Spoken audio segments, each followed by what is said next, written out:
창세기 49장 13절.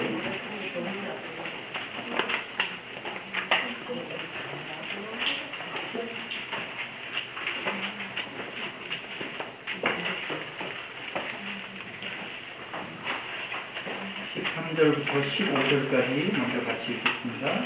창세기 49장 13절부터 15절 같이 읽습니다. 스불론은 해변에 거주하니 그곳은 뱀의 해변이라 그의 경계가 시돈까지 이르렀다. 이사가는 양의 사이에 꼬아든 건장한 나귀다. 그는 쉴곳을 보고 조개하며 토지를 보고 아름답게 여기며 해를 내어 질그고 제하여서 섬기리로다.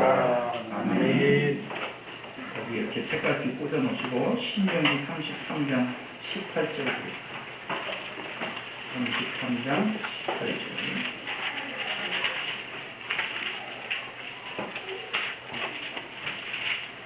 18절, 19절, 2절을 읽겠습니다. 18절입니다. 신명기 33장 18절. 한명기는 제가 못 읽는 거. 33장 18절, 19절 같이 읽습니다. 스불론에 대하여 이르시되 스불론이여 너는 앞으로 나감을 구하라.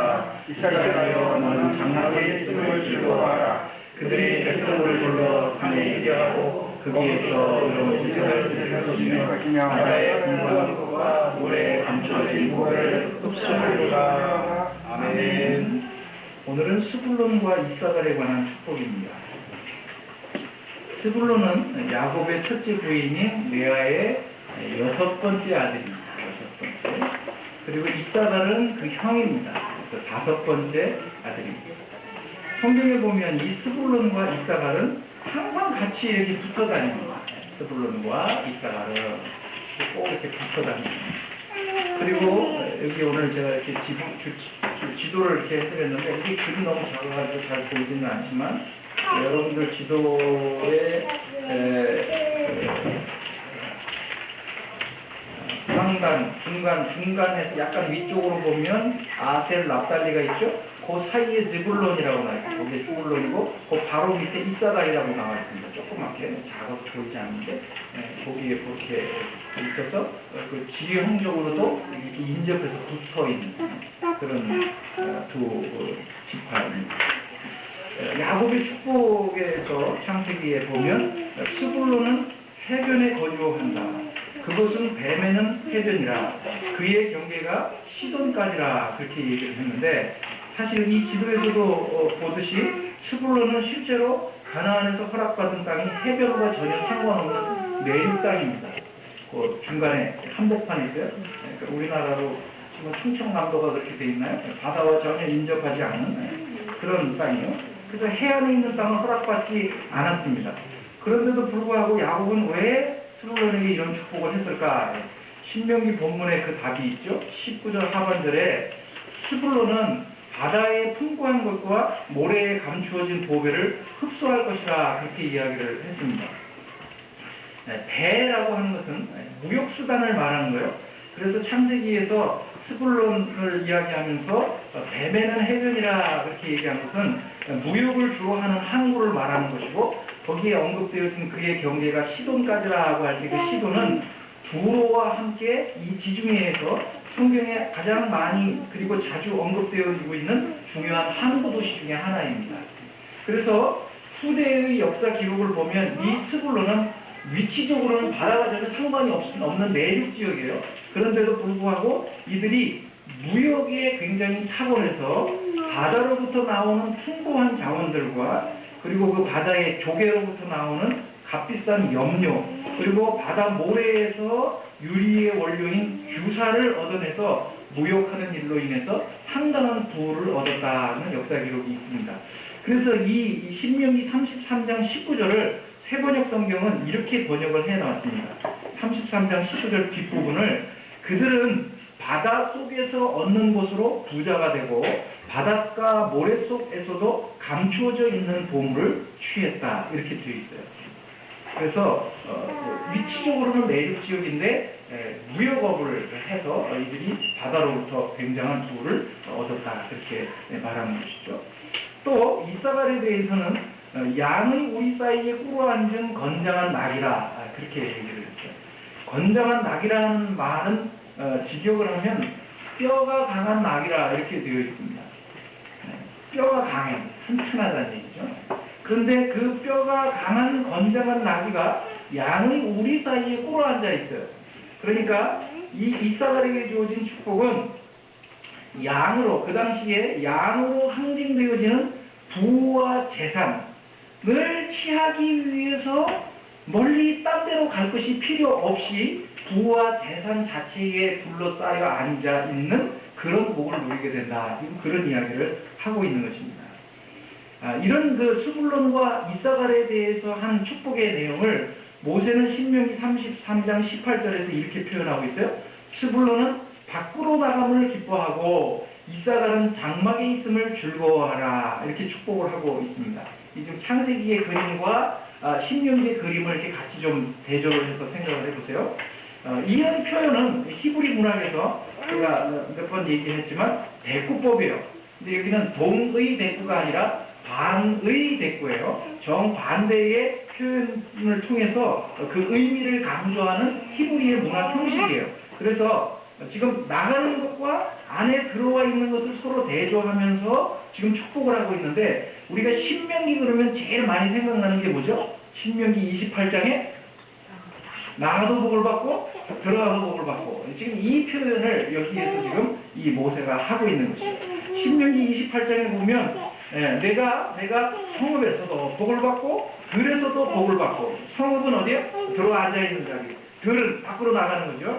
내 몸의 자녀와 내 토지의 수산과 내 짐승의 새끼와 소와 양의 새끼가 복을 받을 것이며 내 광주리와 떡반죽 그릇이 복을 받을 것이며 내가 들어와도 복을 받고 나가도 복을 받는다. 그런 이야기가 신명기에서 언급되어지고 있습니다. 그러니까 스불론은 무역하러 나가서 벌어오고 그죠?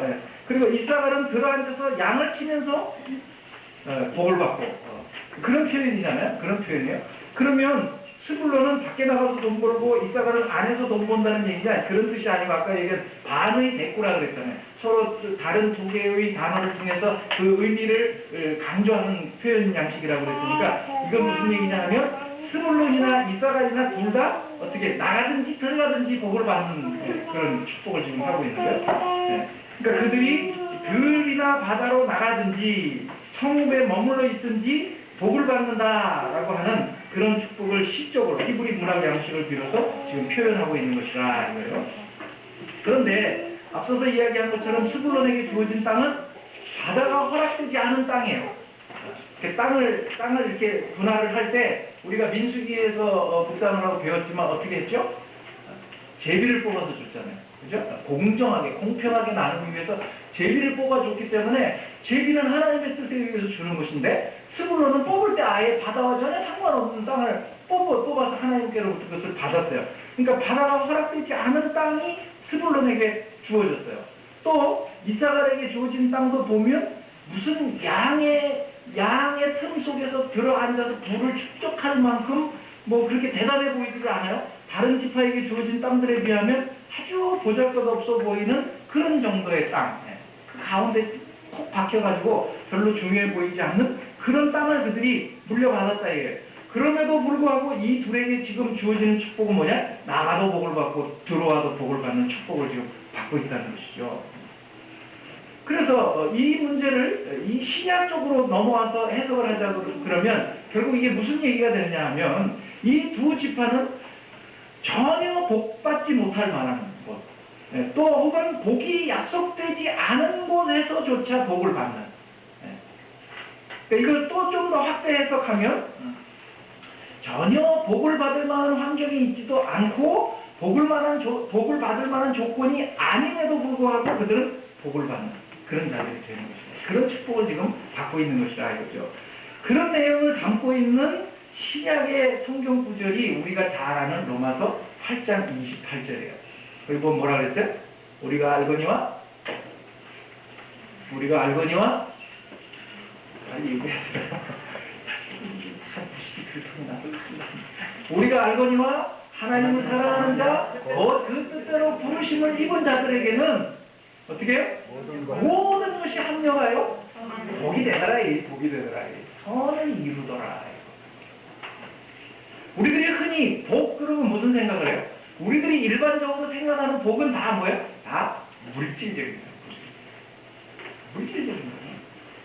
그런데 성경이 복이라고 말할 때 그 복은 항상 물질적인 것이 아니고 존재론적인 거예요. 즉 우리의 삶, 우리라고 하는 존재 자체, 그러니까 복이라고 하는 것은 내용이 아니라 그 복이라고 하는 내용을 담아 가지는 나라고 하는 존재 자체가 어떤 존재가 되느냐. 복 있는 존재요, 복 있는 삶을 사는 존재가 되어지는 것을 성경은 복이라 그렇게 이야기합니다. 근데 우리는 뭐예요? 나는 어떤 것과 상관없이 내가 지금 쥐고 있는 거, 내가 가지고 있는 거, 내가 소유하고 있는 이것을 복으로 가지고 있는데 성경은 그렇게 얘기하지 않는다. 성경이 말하는 복이라고 하는 것은 존재론이다. 그래서 그 복은 언제나 하나님과 연결되어져 있어요. 그러니까 결국 성경이 말하는 복이라는 것은 하나님이 인정하시는 존재가 되는 것. 그리고 그 하나님과 연결되어져서 더불어서 함께 사는 사람이 되는 것. 이것을 성경은 복이라 얘기합니다. 또 우리가 생각하는 복은 언제나 조건적이에요. 조건적이라고 하는 말은 우리가 지난 시간에 유다에게 주어진 복을 이야기할 때도 얘기했지만 조건적이라는 말은 우리가 복을 받을 짓을 해야 복을 받는다. 우리는 그렇게 생각을 하잖아요. 근데 우리가 유다에서도 살펴보았지만 성경에서 말하는 복은 복받을 짓을 했기 때문에 그것에 대한 대가로 주어지는 복. 복받을 만한 어떤 조건과 이유를 근거로 해서 주어지는 것이 복이 아니고 어떤 조건과 이유에도 상관없이 하나님께서 일방적으로 주시는 복. 이것을 성경은 복이라, 복의 개념이라 이렇게 이야기를 해요. 그래서 유다의 그 후손인 다윗의 고백이 어땠다 그랬어요? 사무엘하 7장 18절에 하나님 도대체 내가 누군데? 그리고 우리 집이 도대체 뭔 집인데? 고상하게 표현해서 그렇지 우리식으로 표현하면 여러분들의 목사 수준으로 표현하면 하나님 도대체 내가 뭔데? 우리 이 집구석이 도대체 무슨 집구석인데 이런 복을 주십니까? 다윗이 그런 고백을 했어요. 복 받을 만한 아무런 조건과 아무런 이유가 없는데도 불구하고 하나님 복을 주시더라 이거죠. 그래서 22절에 뭐라 그랬냐면 하나님 같은 분이 없습니다. 왜? 이 세상은 항상 조건과 이유를 따져서 무엇을 주지만 하나님은 조건과 이유와 상관없이 우리들에게 그냥 주시더라. 그래서 하나님 같은 분이 없습니다. 그렇게 고백을 했다. 우리가 예수를 믿었습니다. 그리고 하나님의 백성이 됐어요. 그렇게 해서 우리가 얻은 복이 뭡니까? 우리가 얻은 복이 뭐예요? 예수 믿고 복 받으세요. 거기에 속아가지고 지금 요구가 있잖아요. 우리가 예수를 믿었습니다. 하나님의 백성이 됐습니다. 하나님 자녀가 됐어요. 그래서 받은 복이 뭐예요? 사실 우리가 예수를 믿고 하나님을 믿어서 그것을 조건으로 해서 하나님을 믿는 조건으로 예수를 믿는 것을 조건으로 해서 우리가 기대하고 예상했던 무엇을 받은 것은 사실 없어요. 그렇죠? 그렇지 않습니까? 죄송스러운 말씀이지만 제가 보기에는 여러분들은 그렇게 큰 부자인 것 같지도 않고 그렇다고 무슨 큰 권력이 있어 보이지도 않고 크게 이름을 떨치고 계신 것 같아 보이지도 않습니다. 죄송합니다. 제가 잘못 봤다면 용서해 주십시오. 사실은 순교는 재산이 많은데 전 모르니까 여러분 볼 때는 그런 거하고는 전혀 상관없어 보이는 것 같습니다. 저도 마찬가지입니다. 그렇다면 우리가 예수를 믿고 하나님을 믿어서 받게 되는 복이 도대체 뭐냐? 그걸 조건으로 해서 우리가 기대했던 것 중에 받은 것이 아무것도 없다면 도대체 내가 예수를 믿고 하나님을 믿어서 받게 되는 복이라는 게 도대체 뭐냐 이거죠. 그게 바로 복이라는 거예요. 뭐가 복이라는 거예요? 우리가 예수를 믿은 것이 복이고 우리가 하나님을 믿은 것이 복이라. 이게 복이에요. 우리가 그렇게 되는 거예요. 예수를 우리의 주로, 하나님을 우리의 왕으로, 우리의 아버지로 그렇게 믿게 되는 것, 그리고 그래서 그의 백성이 되고 그의 자녀가 된 것은 우리에게 그럴 만한 어떤 자격이나 조건이나 이유가 있어서 주어진 것이 아니라는 것이죠. 전혀 그런 이유나 조건이 없습니다. 뭐 여러분은 있는지 모르겠지만 저는 아무리 찾아봐도 없습니다. 또 우리가 그렇게 예수를 믿고 하나님을 믿어서 하나님의 백성이 되었는데 됐습니다. 그러면 이제 그분의 백성이 되고 그분의 자녀가 된 이후에는 어떠냐? 자녀가 되고 나서는 어떤 자격과 조건이 우리들에게 생겼습니까? 있습니까? 다시 말하자면 여러분은 지금 나는 하나님 백성입니다 라고 불릴 만한 어떤 이유나 자격이나 조건이 있습니까? 내놔보십시오. 한번 보십시다. 뭐가 있습니까? 우리를 하나님의 자녀요? 성도라, 거룩한 자라 그렇게 부를 만한 아무런 이유가 없습니다. 자랑스럽게 내놓을 만한 것이 없어요. 오히려 그런 신분과 그런 지위를 주신 것들이 너무나 부끄럽고 죄송스러울 만큼, 그래서 매 주일마다 대표기도 하러 나오시는 분들이 하는 기도가 뭐예요?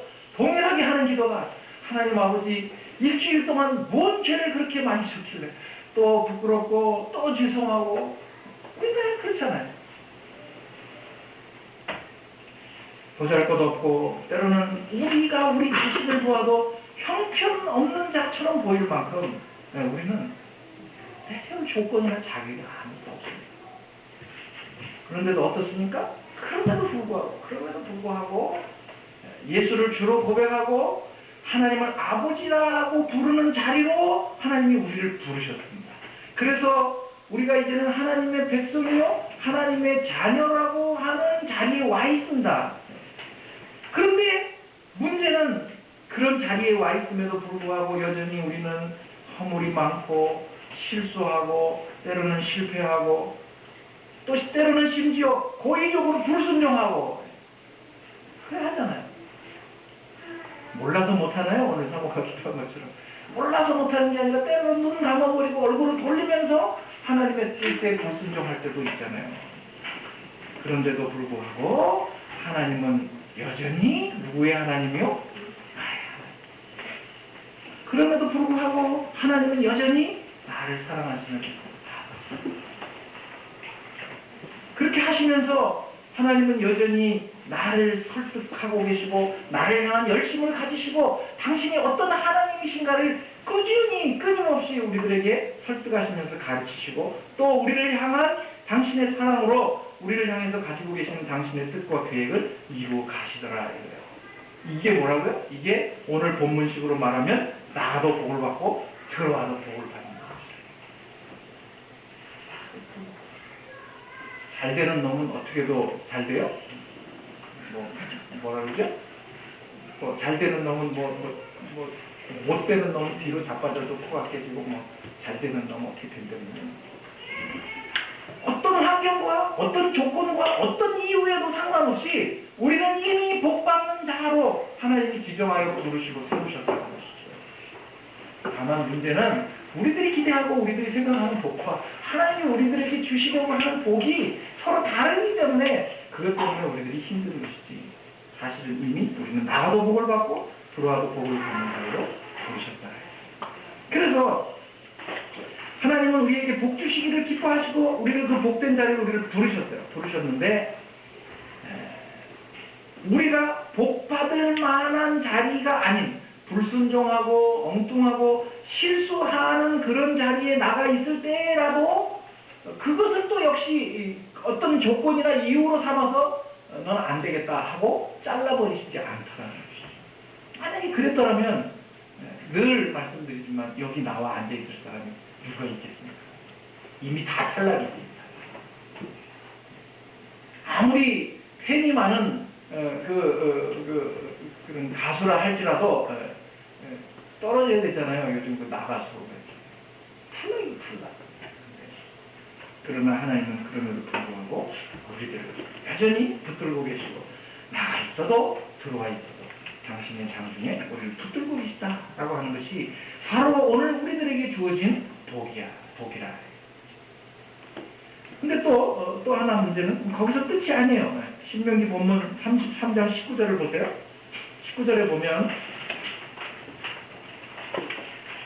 전반부에 이렇게 되어 있습니다. 그들이 스불론과 이사가이죠. 그들이 백성들을 불러 산에 이르게 하고 거기에서 의로운 제사를 드릴 것이라 그렇게 되어 있어요. 우리 지금 성경에는 19절에 하나의 긴 문장으로 그렇게 되어 있어가지고 그들이 백성들을 불러 산에 이르게 하고 거기에서 의로운 제사를 드릴 것이며 바다의 풍부한 것과 모래에 감추인 보배를 흡수하리로다 이렇게 되어 있어서 이게 무슨 얘기인지 좀 어려운데 원문에는 이 두 문장 중간 사이에 접속사가 하나 있어요. 그 접속사가 키라고 하는 접속사인데 뭐뭐 하기 위하여 어떠한 이유 때문에 이렇게 번역될 수 있는 그런 게 있어요. 그래서 이 부분을 직역을 하면 이렇게 돼요. 그들이 바다의 풍부함으로부터 그리고 모래에 감추어진 보배로부터 흡수하게 되는 것은 사람들을 산으로 불러 거기에서 그들이 의의 희생 제사를 드리게 하기 위한 것이라 이렇게 돼 있어요. 그러니까 앞에 있는 문장이 그래서 스불론과 이사갈에게 주어지는 그 앞에서 설명한 이런 복의 궁극적인 의미와 궁극적인 목적이 뭐냐라고 할 때 왜 그들에게 그런 복을 주시냐고 할 때 그들 자신을 잘 먹고 잘 살게 해주시는 것을 위해서 주시는 것이 아니라요. 이유와 목적이 있다 이거죠. 물론 그들이 그 복을 받아 누리는 것도 사실입니다. 그것도 사실이지만 그것보다 한 발 더 나아가서 그들에게 나가도 복을 받고 들어와도 복을 받는 미련하고 실수하고 때로는 엉뚱하고 때로는 의도적으로 불순종하면서 불구하고 여전히 그를 붙들고 그들에게 복을 주시는 그 이유가 있어야지. 그 이유가 그게 뭐냐, 그들이 받는 복이 결국 다른 사람들에게까지 미쳐서 온 세상이 하나님 앞에 와서 엎드려 의의 희생 제사를 드리게 하는데 사용하기 위해서 그런 복을 주신다.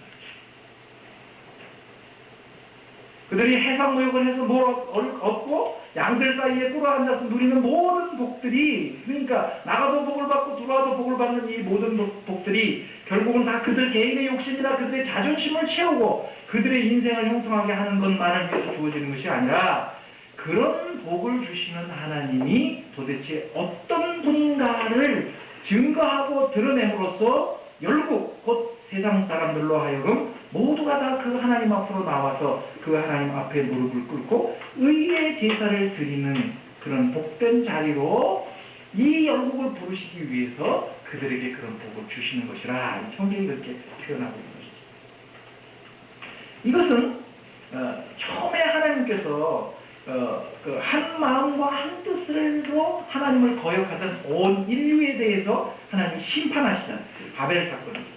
사람들을 다 세상 가운데로 흩어버리신 후에 당신의 나라를 새롭게 세우시기 위해서 한 사람을 택하시죠. 그 사람이 누구죠? 아브라함이죠. 그 아브라함을 처음 부르시면서 약속하셨던 복의 내용과 같은 것이라.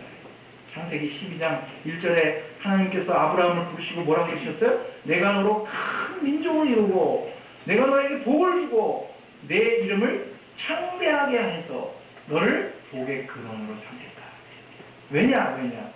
너를 축복하는 자에게 내가 복을 주고 너를 저주하는 자에게 내가 저주를 할 것인데 땅의 모든 족속이 너로 말미암아 복을 얻게 하리라.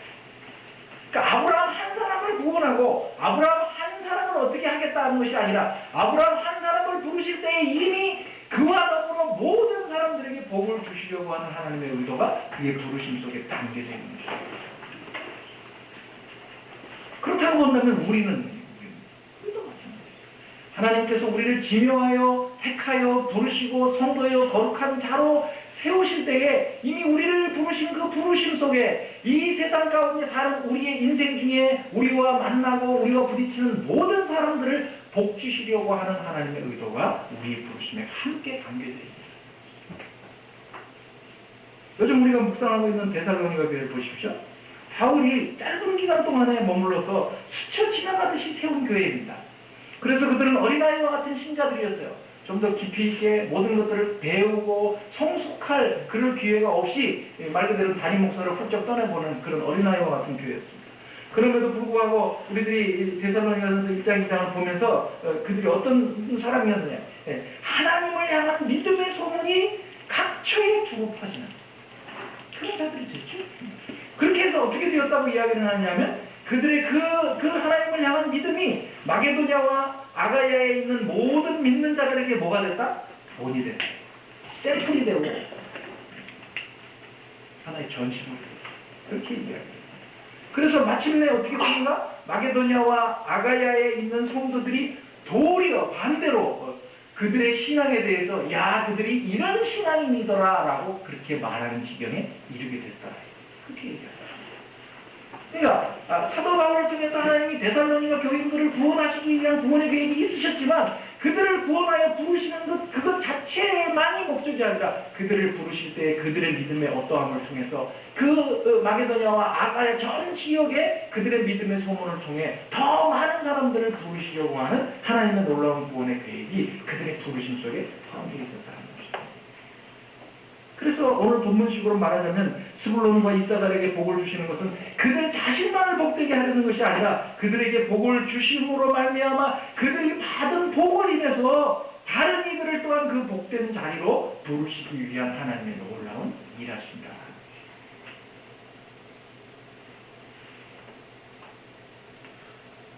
힘드시죠? 좋으시는 분이 있는데 이제 절반밖에 안 했는데 조금은 곤란해요.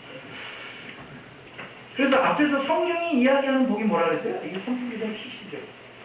선풍기 좀 키시죠. 저 집에 선풍기는 어디로 도망가요? 졸면 제가 손해잖아요. 막 그냥 부부로 얘기하는데 졸면 여러분들만 손해가 아니라 나도 손해지. 앞에서 성경이 이야기하는 복은 뭐라고 얘기를 했냐면 구약에서는 계시가 아직 어린 수준의 단계이기 때문에 성경의 계시라고 하는 것은 여러 가지 성격이 있는데 점진적인 성격이 있어요. 그래서 구약 시대보다 점점 시간이 가면서 계시가 우리에게 더 분명하고 넓고 확대되어 나온다예요. 그래서 구약에서는 계시가 어린 단계이기 때문에 하나님이 우리들에게 이야기하는 그 복이 어떤 식으로 표현이 되냐 하면 이제 아브라함이나 이삭이나 야곱 같은 경우에 보면 거부가 됐다, 소유가 많아졌다, 뭐 이런 식으로 표현을 하잖아요. 그러니까 부자가 되고 장수를 누리고 삶이 형성하고 전쟁에 나가서 승리하고 이런 것들로 복이 나타나요. 구약 시대에는. 근데 그걸 그냥 신약 시대로 가지고 와서 무슨 삼박자 구원이니 무슨 뭐 오줌 축복이니 그래갖고 예수 믿는 사람들이 이 땅에서 다 부자로 잘 살아야 된다 그렇게 바로 가지고 오면 안 돼요. 그걸 바로 가지고 오면 우리는 어떻게 해야 된다고? 우리 지금도 소잡고 양잡아서 제사 드려야지. 그거는 왜 안 가져오고 우리들 입맛에 맞는 것만 갖고 오는 거예요. 그런 이야기가 아니에요. 구약시대의 계시는 어린 초보적 단계의 계시이기 때문에 복을 설명해야 되는데 뭘로 설명을 하겠어요? 그렇게 설명을 하는 거예요. 그렇게 설명. 근데 신약시대로 넘어오면은 그 복이 전부 무엇으로 나타나느냐 하면 신약시대에서 나타나는 복의 성격은 다 뭐냐면 하나님을 아는 지식으로 그리스도를 아는 지식으로 나타나요. 지식으로. 그래서 사도 요한은 요한복음 17장 3절에서 말해요. 영생은 곧 유일하신 참 하나님과 그의 보내신 자 예수 그리스도를 아는 것이라. 아는 것이라. 그리스도를 아는 지식, 하나님을 아는 지식이 곧 영생이라 그렇게 얘기를 해요. 마태복음 19장에 보면 부자 청년 이야기가 나오잖아요. 어떻게 해야 영생을 얻을 수 있습니까? 그러고 오는 그 부자 청년 이야기를 종합을 해보면 거기에 세 가지 단어가 같이 막 그렇게 중국에서 나와요. 영생을 어떻게 얻을 수 있습니까? 하나님 나라에는 어떻게 들어갑니까? 구원은 어떻게 받습니까? 얘기가 거기 같이 섞여서 나와요. 그러니까 무슨 얘기냐? 영생, 구원, 하나님 나라에 들어가는 게 다 똑같은 얘기라 이거예요. 그러면 영생은 하나님과 예수 그리스도를 아는 것이라. 구원은 뭐라고? 구원은 하나님을 아는 게 구원이에요. 천국에 어떻게 들어간다고? 하나님을 알아야 들어간다고. 다 이렇게 돼버리는 거죠. 이렇게 돼버리는 거예요. 또 사도 바울도 그의 서신에서 보면 그리스도 예수를 아는 지식이 가장 엑셀런트하다 그랬어요. 가장 탁월하다. 또 우리들을 향해서 하나님을 아는 것에서 자라라 이렇게 얘기해요. 아는 것에서 자라간다는 게 뭐예요? 더 많이 알아가라는 얘기잖아요. 하나님이 더 많이 알아가라. 에베소서에서 보면 예수 그리스도의 하나님과 영광의 아버지께서 지혜와 계시의 영을 너희에게 주셔서 하나님을 알게 하시기를 원합니다. 뭐 에베소 교인들이 하나님을 몰라요? 알죠. 근데 또 뭘 알라는 얘기예요? 근데 알아야 된다. 알아야 된다. 또 베드로후서 3장 18절에도 보면 그를 아는 지식에서 자라라 그렇게 말해요. 그래서 신약 시대에서 말하는 복은 하나님이 어떤 분이시고 그가 보내신 분 예수 그리스도가 누구이시고 그분이 그 성품 어떤 분으로서 하시는 일이 무엇인가라고 하는 것을 자꾸 알아가고 배워가는 것을 복이라 이렇게 이야기를 한단 말이죠. 골로새서 3장 10절에 보면 너희가 새 사람을 입었다 그랬는데 그 새 사람이 어떤 사람이냐 하면 자기를 창조하신 이유를 따라서 지식에까지 새롭게 된 자를 새 사람이라고 해요. 지식이 새로워지는 거예요. 지식이 새로워지는 거예요. 이게 성경이 말하는 복이에요. 그러면 하나님을 안다, 그리스도를 안다, 하나님을 아는 지식이라는 게 도대체 뭐냐? 제가 늘 얘기했지만 정보적 차원에서의 알고 이야기하는 게 아니에요. 하나님은 어떤 하나님? 우리가 한번 나열해 볼까요? 사랑의 하나님, 무슨 하나님? 그런 그 지식과 정보적 차원에서의 알고 이야기하는 것이 아니고 하나님을 알아서 뭐 하자는 거예요? 그리스도를 배워가지고 뭘 하자는 거예요? 그분을 닮아가는 그러니까 새 사람은 뭐야? 그리스도를 아는 지식으로 새롭게 옷 입는다. 닮아가는 거예요. 그러니까 우리에게 복이 뭐라고요? 그리스도가 어떤 분이고 하나님이 어떤 분이신지를 알아서 그분을 닮아가는 게 복이야. 그래서 오늘 데살로니가전서 본문에서 뭐라고 했어요? 우리를 향하신 하나님의 뜻은 뭐라고요? 하나도 안 예뻐. 주일날은 예배드리는 거로 땡 치는 거예요? 주일날 아침에 묵상 안 하고요? 오늘 매일성경 본문에 뭐라고 했어요? 너희의 거룩함이라. 하나님이 우리를 향해서 가지고 계신 뜻하심은 뭐다? 너희의 거룩함이라. 그 거룩하다는 게 뭐예요? 하나님 닮아가는 거잖아요. 거룩이라고 하는 것은 우리에게는 없는 거잖아요. 거룩은 누구에게만 있는 거예요? 하나님에게. 하나님에게만 속하는 거죠. 거룩이라고 하는 단어의 원뜻은 뭐냐면 분리되다라는 뜻이에요. 분리되는 게 뭐로부터 분리되는 거예요? 세상과 이 세상 것들로부터 분리돼서 하나님께 소속되는 것을 성경은 거룩하다라고 얘기합니다. 그러니까 그리스도를 알고 하나님을 안다, 그분 아는 지식이 자라간다라고 하는 게 뭐예요? 그분을 닮아가는 게 그분을 닮아가는 거예요.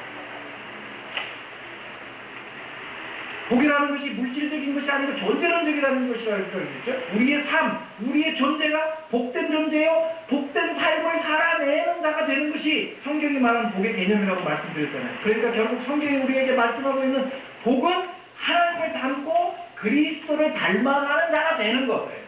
닮아가는 자가. 그것을 말하는 것이죠. 그래서 에베소서 4장 13절에 우리가 다 하나님의 아들을 믿는 것과 아는 일에 하나가 되어 온전한 사람들이에요. 우리가 온전한 신자가 되면 아버지가 내가 거룩하니 너희도 거룩하라. 내가 아버지 온전하신 것 같이 너희도 온전하라. 이런 이야기를 하시는 게 어떻게 가능하나? 하나님을 아는 그렇게 돼야 우리들이 온전해진다. 이 에베소서 4장 13절을 세번역 성경에 이렇게 번역을 해놨어요. 우리 모두가 하나님의 아들을 믿는 일과 아는 일에 하나가 되어 온전한 사람이 되어서 그리스도의 충만하심의 경지에까지 다다르게 되는 것입니다. 그러니까 그리스도를 배워가고 하나님을 배워가지 않고서는 우리가 구원에 이를 수가 없다. 영생에 이룰 수가 없어요.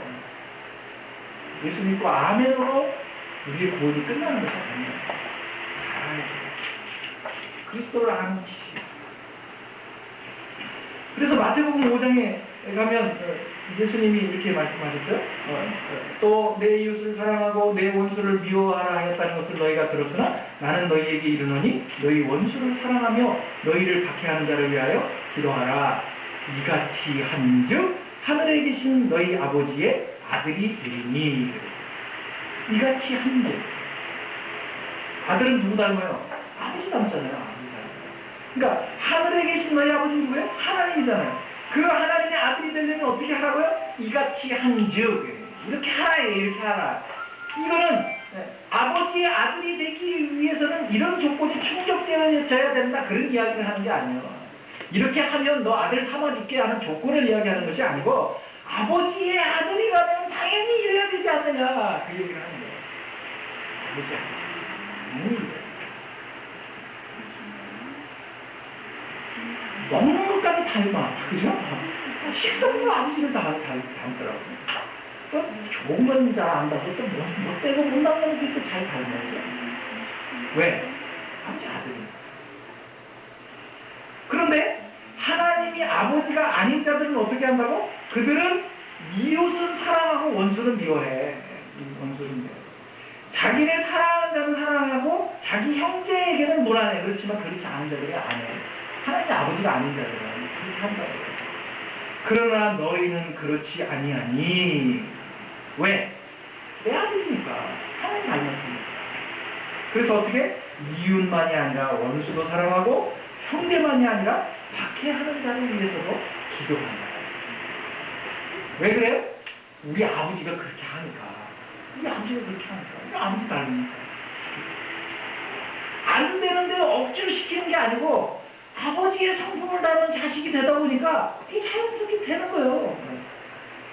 그러니까 이웃을 사랑하고 너를 핍박하는데 아유 이게 됩니까? 안 되지. 왜? 아버지 아들이 되기 전에는 안 돼요. 아버지 아들이 돼야 그게 가능해지는 거예요. 그럼 아버지 아들은 어떻게 된다고? 아버지가 어떤 아버지인지를 자꾸 배워가고 그분을 닮아가야 된다. 그래서 제가 늘 강조하지만 성경을 덮어놓고는 신앙이 잘하지 않아요. 신앙이 잘할 수가 없지. 어떻게 자라. 근데 우리는 늘 그러죠. 목사님 신앙생활을 30년을 했는데 믿음이 안 자라요. 안 자라지.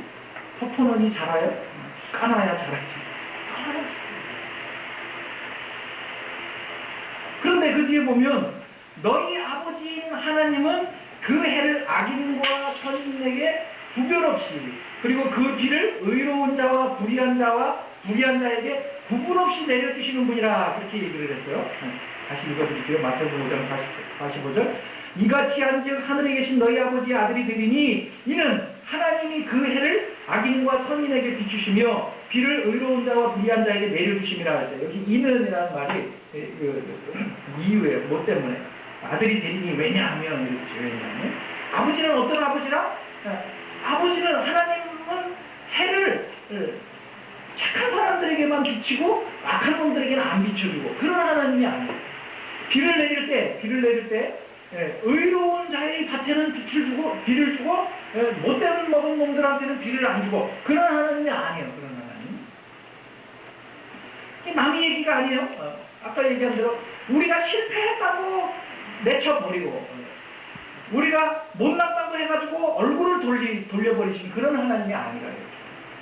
그분은 우리의 체질을 아시기 때문에 우리의 못난 것에도 불구하고 오래 참고 기다려주시는 분이에요. 그런 하나님이에요. 그런 하나님이시기 때문에 오늘 저와 여러분들이 있는 거라고 그랬잖아요. 그래서 우리가 신자로 살면서 그런 하나님을 자꾸 배우고 그런 하나님을 경험하고 그러면서 우리가 자꾸만 그분을 닮아가는 거예요. 그것이 신자는 우리에게 주어진 복이에요. 복이에요. 그래서 스불론과 이사갈이 복을 받을 만하지 못한 호되게까지 뻗쳐서 그들이 복을 받고 복을 받을 만하지 못한 위치에 있음에도 스불론과 이사갈은 성경에 그렇게 두드러지게 나온 게 없잖아요. 그럼에도 불구하고 그들이 이스라엘이 12지파의 한 몫을 차지해서 복을 받는 자가 된 것 같이 하나님이 우리의 못남과 우리의 실패와 우리의 불순종으로 인해서 도무지 복을 받을 만한 위치에 있지 않음에도 불구하고 우리를 사랑하시고 우리에게 복을 주셔서 우리로 하여금 하나님을 닮아가게 하신다. 그것이 바로 나가도 복을 받고 기도하도 복을 받는다.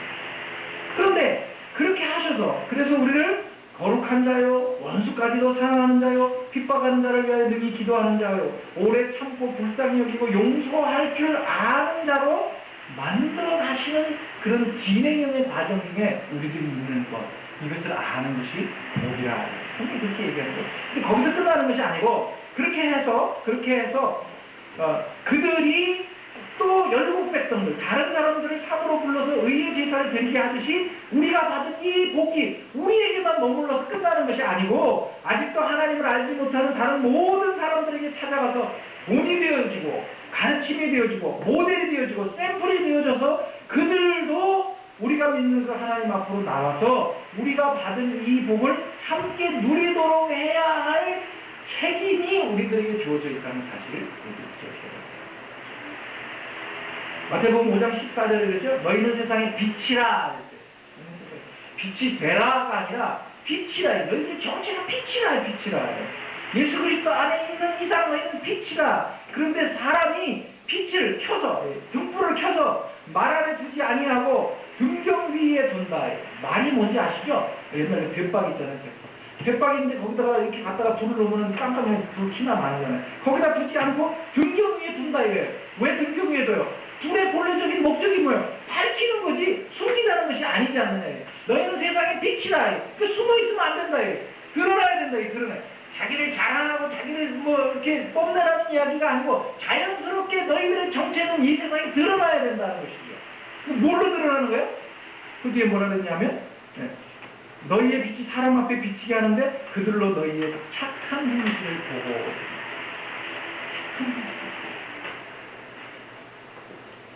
우리가 잘 아는 베드로전서 2장 9절에도 그렇게 되어 있어요. 너희는 택하신 족속이여 왕같은 제사장이여 거룩한 나라여 그의 소유된 백성이니 이는 너희를 어두운 데서 불러내어 그의 기이한 숲에 들어가게 하시니 아름다운 덕을 선포하게 하려 하심이라.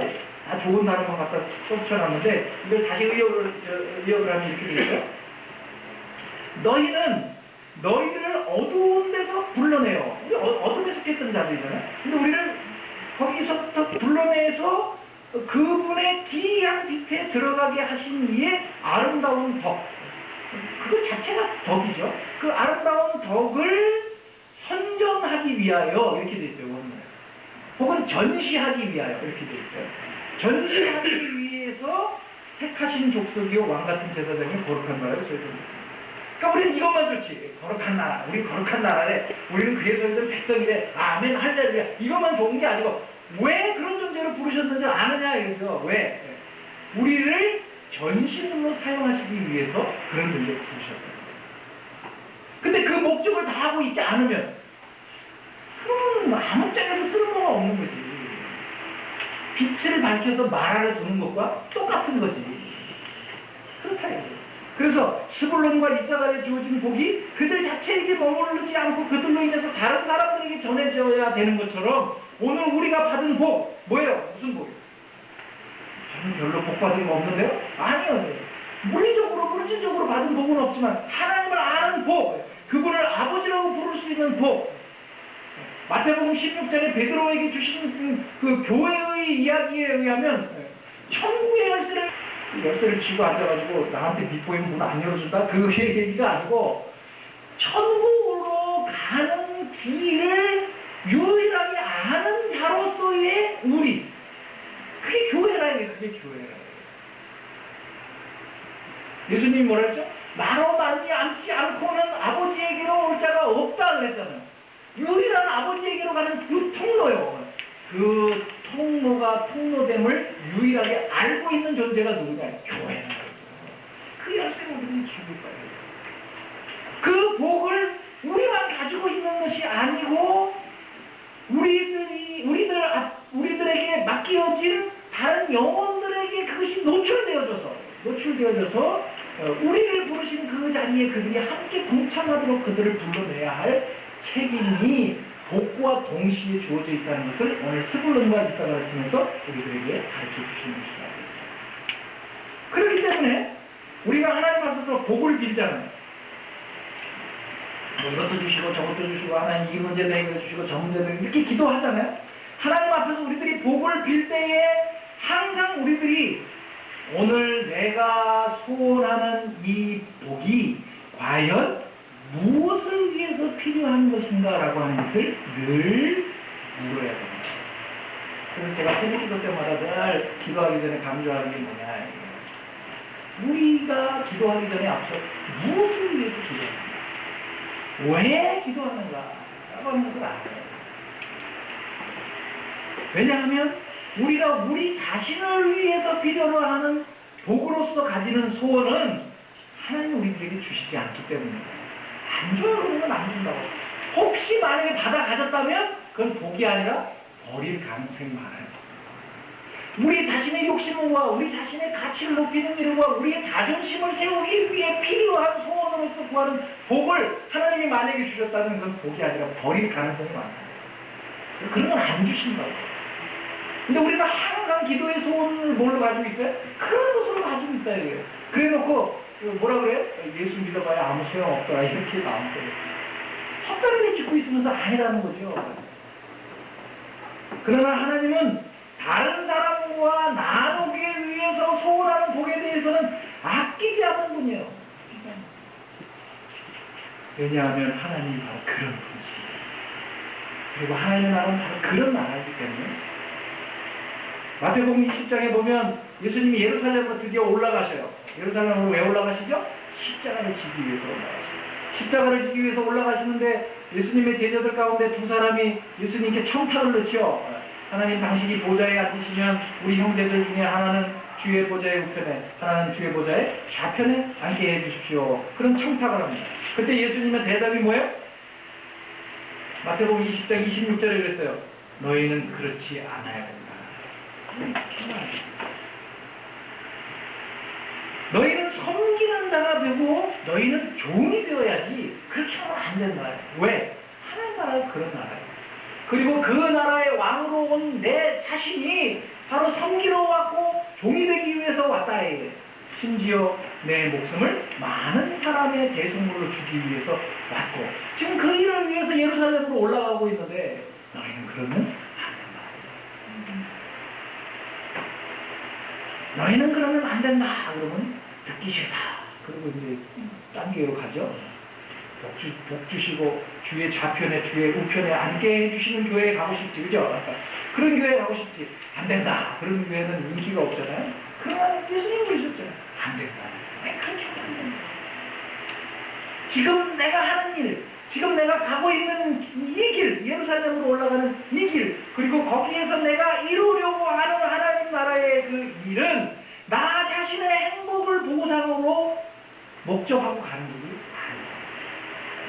아니에요. 오히려 다른 이들을 위한 희생, 곧 섬기고 종이 되고 죽기 위해서 가는 길이다. 그래서 그러면 안 된다. 고린도후서 8장 9절을 찾아보고 마치겠습니다.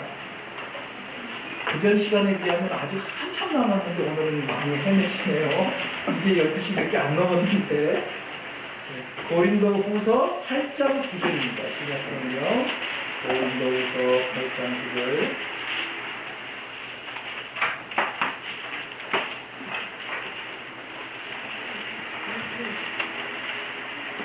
고린도후서 8장 9절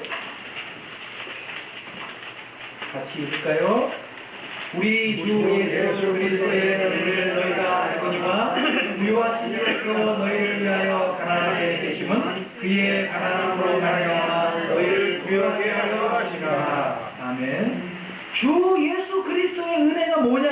너희가 그걸 알지 않느냐? 그죠? 예수 그리스도의 은혜가 뭐냐? 너희가 아는 것처럼 그분은 부유하신 분이다. 그분은 부유하신 분이다. 그런데도 불구하고 너희를 위하여 가난하게 되셨다. 저를 보지 말고 성경 보세요. 가난하게 되셨다.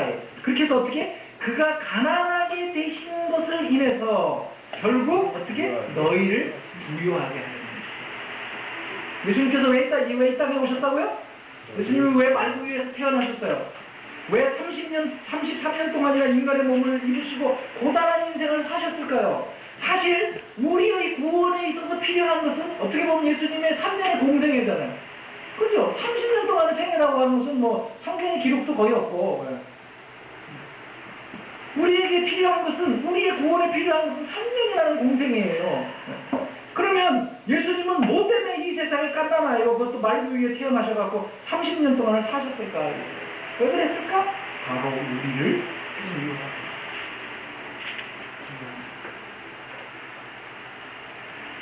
그런데 우리는 어떻게? 우리가 부유해져야만 남에게 베낄 수 있다고 생각을 하죠. 우리가 강해지고 높아져야만 남을 도울 수 있다고 생각한다. 그건 아직 예수 그리스도를 잘 모르는 거죠. 우리는 부유해져야 남을 도울 수 있고 우리는 강해져야만 남을 도울 수 있다고 생각을 하지만 주님은 어떻게 오히려 가난해지고 낮아지고 약해지심으로 남을 도왔다. 그렇게 얘기를 하신단 말이에요. 그렇기 때문에 우리 중에 누구도 남을 위해서 살기에 부족한 사람이라는 것은 없다. 근데 우리는 항상 하나님 돈 좀 주세요. 돈 좀 주면 불의롭게 하면서 살게요. 그래서 그 속을 하나님 다 아시죠. 제가 옛날에 그 주택복권 이야기 한번 했잖아요. 옛날에는 그 복권, 주택복권이 유일했는데, 주택복권을 살 때 그 마음에 늘 이런 기도를 하는 거예요. 하나님 주택복권을 사면 일단 뭐예요? 11조 띄고, 그 다음 한 절반은 딱 띄어서 교회 성전 건축하는 데 그리고 불의유도 기도 딱 해서 하고, 그거 왜 해요? 그런 조건을 다는 이유가 뭐예요? 그러니까 비춰주세요. 그러니까 비춰주세요. 그러니까 그 앞에 하는 모든 요식행위는 다 뭐 때문에 필요하고요. 그래서 한번 좀 매일매일 어떻게 표기했는데 거기다 다 안다요. 다 알아요. 그러나 하나님은 그렇게 해서 하는 거예요. 돈이 없어서는 우리가 못 줄 수 있어요. 돈이 없으니까. 그러나 세상에 속한 물질적이고 물리적인 것은 우리가 없어서 줄 수 없을지 모르지만 진짜 필요한 것은 우리들이 얼마든지 줄 수 있어요. 그게 뭐예요? 사랑할 수 있잖아요. 관여할 수 있잖아요. 이해할 수 있잖아요. 들어줄 수 있잖아요. 받아줄 수 있잖아요. 위에서 기도할 수 있어요. 정작 우리들이 줄 수 있는 것, 그런 것들은 별로 다 시시한 것처럼 보여요. 아니, 내 지갑 채워주시면 내가 주의 영광을 위하여, 주의 뜻을 위하여 항상 이렇게 선물만 쓰는 것이 베드로 사도가 뭐라 그랬어요? 금과 은은 내게 없다. 그건 없어요. 저도 없어요. 저 여러분들한테 줄 거 없다고. 없어요. 그러나 내가 있는 것으로 너에게 주겠다. 그게 뭐예요? 주 예수 그리스도. 그리스도를 주는 것이죠. 남을 용서하고 남을 사랑하는 것은 손해가 아니에요. 손해보는 것 같죠? 남 사랑하고 남 용서하고 내 자존심 상하는 것 같고 저게 나 무시하고 나타나지 괜히 그런 생각 들고 그러잖아요. 그게 손해가 아니에요. 그게 복이에요. 아까 그랬지. 이같이 한즉 하나님을 아버지로 모시고 있는 사람만 가능한 거예요. 그게 남을 위해서 기꺼이 손해보고 용서하고 사랑하고 품어주는 건 하나님을 아버지로 모신 사람들만 가능한 복이에요. 근데 우리는 하나 그러지 손에 안 보려고 그러고 남이 와서 뭐 이렇게 하면 내가 왜 걔랑 부딪혀야 되는데 그리고 피하려고 그러고 내 자존심 지키려고 우리는 그걸 알아야 되는 사람이야. 그것은 자존심 상하는 게 아니라 어떻게 보면 우리의 품격을 높이는 거예요. 오늘 데살로니가전서에서 뭐라 그랬어요? 다른 이들에게 너희들 품위를 높이라, 품격을 높이라. 세상 사람들은 우리를 보고 좀 바보 같은 건 그렇게 욕할지 모르지만 하나님 앞에서 우리의 품위와 품격을 높이는 야, 너 내 자신은 맞구나. 내 자신은 맞구나. 그런 걸 보니까 내 자신이 맞다. 근데 이게 안 되는 이유가 뭘까? 그거는 하나님이 도대체 누구이고 그 하나님이 세우시려고 하는 하나님 나라의 가치가 무엇인지를 우리들이 아직도 모르기 때문에 그래서 어떻게? 그걸 배워야 됩니다. 어떤 분이시고? 그분이 우리를 목적하시고 계시는 창조의 목적이 무엇이고 그분이 궁극적으로 세우시려고 하는 그 나라의 가치가 무엇인지를 우리들이 배워야 된다. 오늘날 우리가 하나님의 백성인데도 불구하고 신자로서의 복된 인생을 살지 못하고 또 남들에게 복의 근원으로서 살지 못하는 이유가 뭔가? 그것은 하나님이 우리들에게 안 주셨거나 하나님 우리에게 적게 주셨기 때문이 아니에요. 그게 아니라 아직도 우리가 하나님이 어떤 분인지를 충분히 모르기 때문에 아직도 그 하나님이 어떤 방법으로 당신의 나라를 이루어 가시는가를 충분히 이해하지 못하기 때문입니다. 우리가 하나님으로부터 이미 받아가진 모든 복들을 마땅한 섬김과 순종과 다른 이들을 위한 책임을 다하는 일에 드리려고 한다면 하나님께서는 우리가 소원하는 모든 것을 아낌없이 우리에게 다 주실 거예요.